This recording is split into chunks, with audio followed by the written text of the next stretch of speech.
Malayali from India സിനിമയ്ക്കെതിരെ പരാതി നൽകിയ നിഷാദ് കോയക്കെതിരെ തിരക്കഥാമോഷണ ആരോപണം. ചിത്രീകരണം പുരോഗമിക്കുന്ന ഹാൽ സിനിമയ്ക്കെതിരെയാണ് കണ്ണൂർ സ്വദേശിയായ എം പ്രസന്നൻ ഫെഫ്കയ്ക്ക് പരാതി നൽകിയിരിക്കുന്നത്. ആരുടെയും തിരക്കഥ മോഷ്ടിച്ചിട്ടില്ല എന്ന് നിഷാദ് കോയ പറയുന്നു.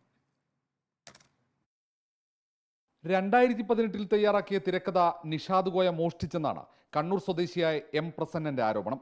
മലയാളി ഫ്രം ഇന്ത്യ എന്ന സിനിമ എൻ്റെ സ്ക്രിപ്റ്റ് മോഷ്ടിക്കപ്പെട്ടതാണ് എന്ന് പറഞ്ഞ് മാധ്യമങ്ങളിൽ നിറഞ്ഞു നിൽക്കുന്ന നിഷാദ് കോയയാണ് എൻ്റെ സ്ക്രിപ്റ്റ് വെച്ചിട്ട് അതുപോലെ വേറൊരു സ്ക്രിപ്റ്റ് എഴുതിയിട്ട് അതിപ്പോൾ ഹാൽ എന്ന് പറഞ്ഞ സിനിമയായിട്ട് ഷൂട്ടിംഗ് തുടങ്ങിയിരിക്കുകയാണ്. ഹാലിന്റെ തിരക്കഥ തന്റെ തിരക്കഥയുമായി സാമ്യമുണ്ടെന്ന് നിഷാദ് കോയയെ അറിയിച്ചെങ്കിലും വ്യക്തമായ മറുപടി നൽകാൻ തയ്യാറായില്ലെന്ന് പ്രസന്നൻ പറയുന്നു. ഈ സാഹചര്യത്തിലാണ് ഫെഫ്കയെ സമീപിച്ചതെന്ന് പ്രസന്നൻ. ഞാൻ ഫെഫ്ക മെമ്പറാണ്. ഫെഫ്കന്ന് അനുകൂലമായൊരു തീരുമാനം ഉണ്ടാകുമെന്നാണ് വിചാരിക്കുന്നത്. ഞാനിതിന് പ്രതികരിച്ചു കഴിഞ്ഞാൽ ഇനിയുള്ളവർക്കെങ്കിലും അതൊരു ഗുണം ചെയ്യും. ഈ ഒരു പ്രവണത കുറയ്ക്കാനും അവസാനിപ്പിക്കാനും ഇത് പണ്ട് മുതലേ നമ്മൾ കേട്ടുകൊണ്ടിരിക്കുന്നതാണ്. അവസാനിപ്പിച്ചാൽ നല്ലത്. അവസാനിപ്പിക്കാനുള്ള ഒരു ശ്രമമെങ്കിലും ഈ ഒരു ഇതിലൂടെ വരികയാണെങ്കിൽ നല്ലതാണെന്ന് ഞാൻ വിശ്വസിക്കുന്നു.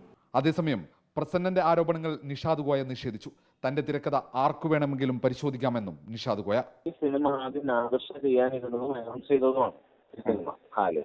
അന്ന് അസോസിയേറ്റ് ആയിട്ട് നിൽക്കുകയും നമ്മളുടെ കൂടെ ഇതിന്റെ ഡിസ്കഷനിലൊക്കെ ഇരിക്കുകയും ചെയ്ത ആളാണ്. അന്നൊന്നും ഉന്നയിക്കാത്ത ആരോപണമാണ് ഇപ്പോൾ ഉന്നയിച്ചത്. ഇരുവരുടെയും ഭാഗം കേട്ട ഫെഫ്ക ഉടൻ തീരുമാനമെടുക്കും. ഫെഫ്കയുടെ തീരുമാനം അനുകൂലമല്ലെങ്കിൽ തിരക്കഥ പരസ്യപ്പെടുത്താനാണ് പ്രസന്നന്റെ നീക്കം. റിപ്പോർട്ടർ, കൊച്ചി.